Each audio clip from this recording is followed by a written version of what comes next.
စန်းရပညာဘာသာရဲ့ဝါသနာပါသူညီကိုမောင်နှမပေါင်းမင်္ဂလာပါအခုကျွန်တော်တင်ပြပေးမယ့်သင်ခန်းစာကတာယာကျိုးသချင်းရဲ့သင်ခန်းစာနံပါတ်4ဖြစ်ပါတယ်သင်ခန်းစာနံပါတ်4ကဘာလဲဆိုတော့တန်ချိုသည့်အေး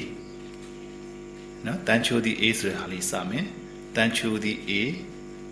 တဲရီတဲဖွေးဖွေးဆိုတာလေးပါအဲ့တော့ရှေ့မှာဗာတီးခဲ့လေဆိုတော့ချီခင်စွတ်ကေကနော်တင်တိုင်းဝကေကဒီလိုလေးသွားခဲ့တယ်တင်တိုင်းဝကေကကျူးတယ်ကိုဆိုပြီးတော့ကျွန်တော်တို့ဆုံးခဲ့တာဖြစ်ပါတယ်နော်အဲ့ဒါလေးကိုတီးကြည့်မယ်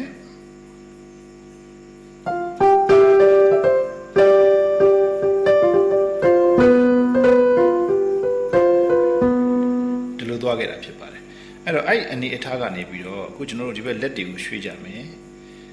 လက်တွေရွှေ့မယ်ဆိုတော့ဒီလိုသွားမှာဖြစ်တယ်ဒီလိုဖြစ်ပါတယ်အဲ့တော့လက်တွေက position ကဒီတိုင်းပါပဲဒီအနေထားကနေပြီးတော့ခုနကဆုံးထားတဲ့အနေထားတိုင်းကနေပြီးတော့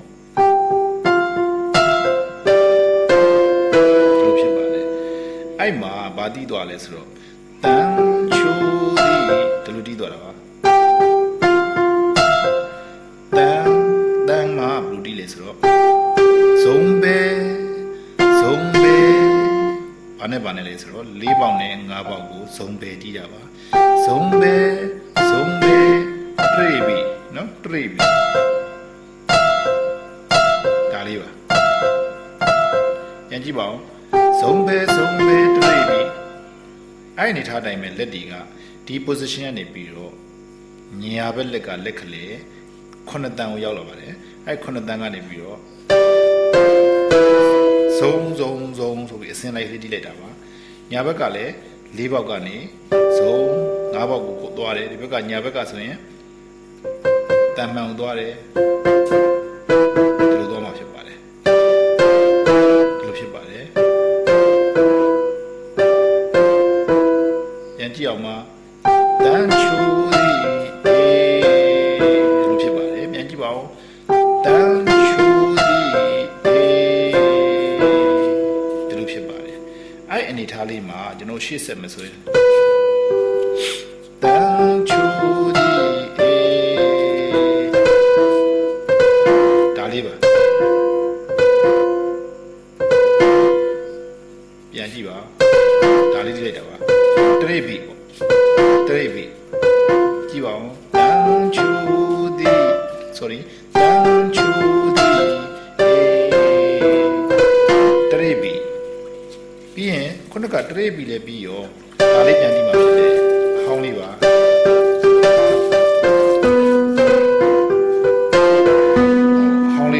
ဆက်တီးသွားတာဖြစ်ပါတယ်ကြားထဲမှာဘာလေးပဲထောက်လိုက်တယ်ဆိုတော့တရိပ်ပြီဟောဒီလက်ညှိုးနဲ့ညှိုးမှညှိုးဆိုတဲ့တရိပ်ပြီလေးတစ်ခုပဲထောက်လိုက်တာဖြစ်ပါတယ်ကျန်တာလေးကအလုံးအဟောင်းနေဖြစ်ပါတယ်တန်ချူဒီ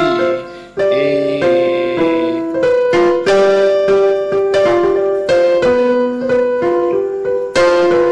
အဲ့တော့စောစောတော့ဟာတွေကနေပြီးတော့ကျွန်တော်ပြန်ယူတာဖြစ်ပါတယ်စောစောကတော့ဘာလဲဆိုတော့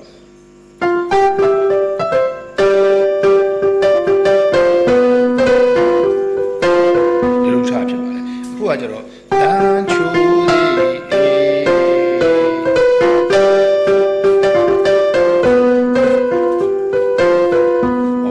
အဲ့တော့အဟောင်းလေးနဲ့အသစ်ကလေးနဲ့ကျွန်တော်တို့ပေါင်းလိုက်တာပါပဲအသစ်ကလေးကဘာလေးပဲလဲဆိုတော့တန်ချိုဒီအေဒါလေးပဲအသစ်ဖြစ်ပါတယ်ပြီးရင်အသစ်ထဲမှာအဟောင်းလေးဒါလေးတရိပ်ပီလေးတစ်ခုထပ်ထည့်တယ်အဲ့ဒါပြီးကမှမနေ့ကတီးခဲ့တဲ့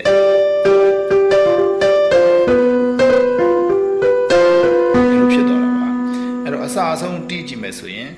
တန်ချူဒီအေပေပေဝေဖြစ်ပါတယ်နောက်တစ်ခေါက်တီးပါမယ်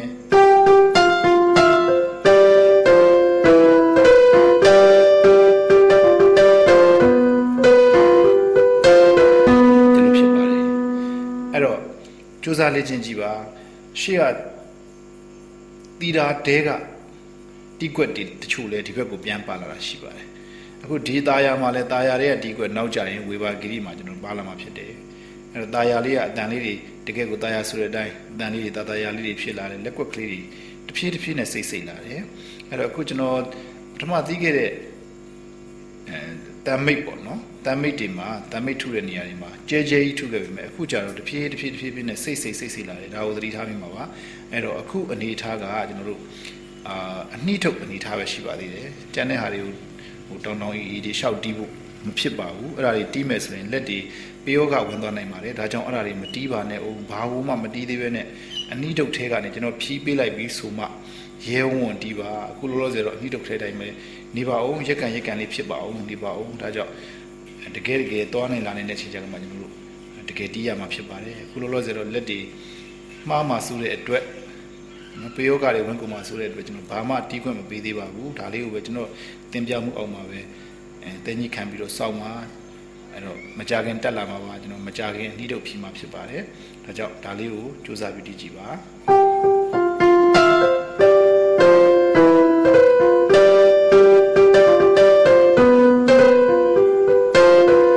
ဒီလိုဖြစ်ပါတယ်เนาะအဲ့တော့အဲ့ဒါလေးလည်းတီးပါတစ်ဆက်တည်းကျွန်တော်သင်ခန်းစာလေးတစ်ခုထပ်ပေးချင်ပါတယ်လက်သင်ခန်းစာလေးတစ်ခုထပ်ပေးချင်ပါတယ်လက်သင်ခန်းစာကဘာလဲဆိုတော့ကျွန်တော်တို့deposition ပေါ့နော် deposition ကနေပြီးတော့ဒါလေးတီးစီခြင်းပါတယ်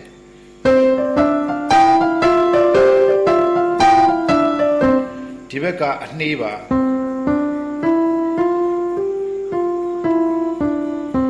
ဒီဘက်ကတော့ဒါပါပဲဒါပဲတီးတော့တာပါအဲ့တော့ကြည့်အောင်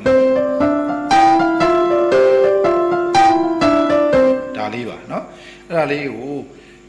ခုချိန်ကစပြီးတော့နေ့စဉ်ကျင့်ပြီးပါ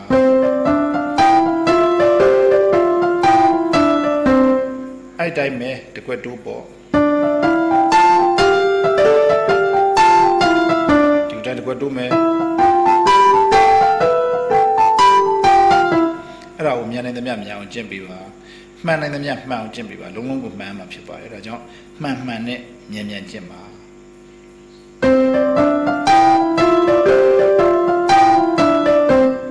ဒီ position လေးကိုအရင်ကျင့်ပါအောင်ခင်ဗျကျင့်ပြီးတော့ optic တွေဆုံးသည့်ထိအောင်ကျင့်ပါဖြည်းဖြည်းချင်းလက်တွေတန်ဆွမ်းလာပြီဆိုရင်ကျွန်တော်နောက်တက်မဲ့ဝေဘာဂရီအတွက်အဆင်သင့်ဖြစ်နေမှာဖြစ်ပါတယ်